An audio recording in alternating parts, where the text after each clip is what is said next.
In the ancient hills of Olanzo, tucked between rolling forests and silent red rivers, lived a young woman named Naloni, a gifted drummer whose hands could calm storms and awaken spirits. Naloni wasn't born into greatness, she earned it. From the moment she could walk, she felt the world through vibration.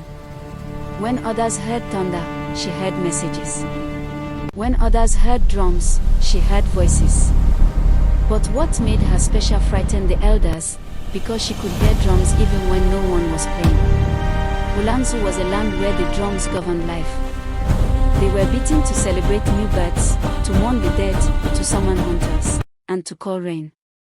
And each drum, each sacred ngoma, was believed to carry the soul of a guardian spirit.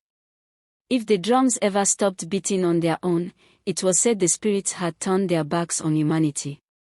And for 1,000 years, they never stopped. Until the night Naloni turned 19. The village square was alive with celebration. Flames danced from the bonfire, shadows twirled, children laughed, storytellers sat in circles telling tales of the ancient kings. Naloni was chosen to lead the midnight rhythm, a role only given to the most gifted among the youth. Her mother, Momatei, watched her with pride. Her father, Gora the hunter, stood tall behind the crowd, chest filled with pride. As Naloni lifted her hands to begin the rhythm, she froze. The drums, the sacred drums hanging across the trees, were silent. No echo. No whisper. No pulse. Silence swallowed the festival like a hungry animal. Every villager felt it. Mothers clutched their children. Men reached for spears. Elders bowed their heads. Because silence from the ngoma wasn't just unusual. It meant something terrible had awakened. Naloni's breath stilled.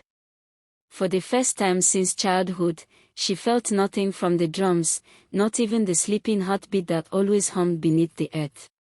The elders rushed toward the biggest drum, the drum of ancestors, carved with 12 faces, each representing a guardian of Olanzo. Elder Mbeki pressed his ear against the wooden skin, trembling. "It has stopped," he whispered. "The spirits have turned away." Then, one by one, the faces carved into the wood began to cry blood. Screams tore through the village. Women fell to their knees. Children ran. Even warriors stumbled back in fear. Momatei grabbed Naloni. "Do not go near it." But Naloni, she stepped forward. Because while others heard only silence, Naloni heard something no one else could. A heartbeat. Slow. Weak. But calling her. When her hand brushed the drum of ancestors, the world around her vanished. She fell into darkness, an endless void filled with distant whispers. Eyes, dozens of them, opened in the dark. A shadowy figure stepped out, its voice deep as thunder. "Daughter of rhythm, the drums are dying." Naloni tried to speak but her voice failed. The shadow continued. "A spirit older than Olanzo has risen. The devourer of sound. If it wakes fully, not just the drums, but every voice, every song, every heartbeat will fall silent." Naloni tried to pull her hand away, but the drums held her. "Only you can stop it," the shadow said. "Because you hear what others do not." Suddenly she was thrown back into her body, gasping. Her parents rushed to her, but Naloni whispered only one thing. "Something is calling from the silent forest, ha."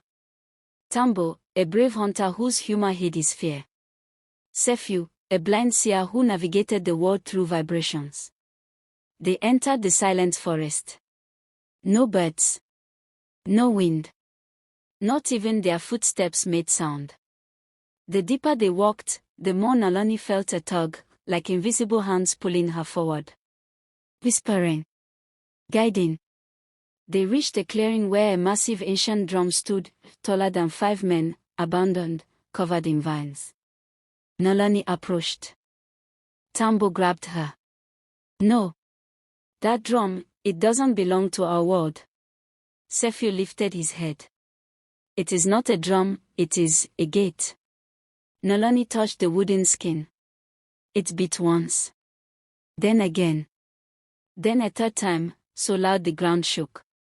The vines tore away and a crack ripped open across the drum, spilling out pale smoke that snaked around the trees. A deep, monstrous sound echoed. I am awakened. Every drum in Olanzo exploded at once, the sound faint even from miles away.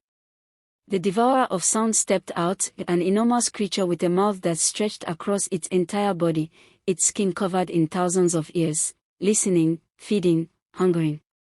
Tambo fainted instantly. Sefiu fell to his knees, clutching his head. Noloni stood frozen as the monster advanced. "Why me?" she whispered. The devourer's voice shook the forest. "Because you are the last child of the first drummer. Your blood carries rhythm older than creation. And only your heartbeat can destroy me." Noloni's heart throbbed painfully. She felt something awaken inside her, a burning, ancient heat in her palms. The air vibrated. The earth vibrated. Her heartbeat grew louder. Thump, thump. The devourer roared, staggering back. It was afraid. Sefiu shouted, "Noloni, use your rhythm. Beat the heartbeat of the ancients." She closed her eyes and summoned every rhythm she had ever learned, every drumbeat her village had passed down, every song her mother sang, every story her father told. Her palms glowed red. And she struck the air like a drum. Dum, dum, ta.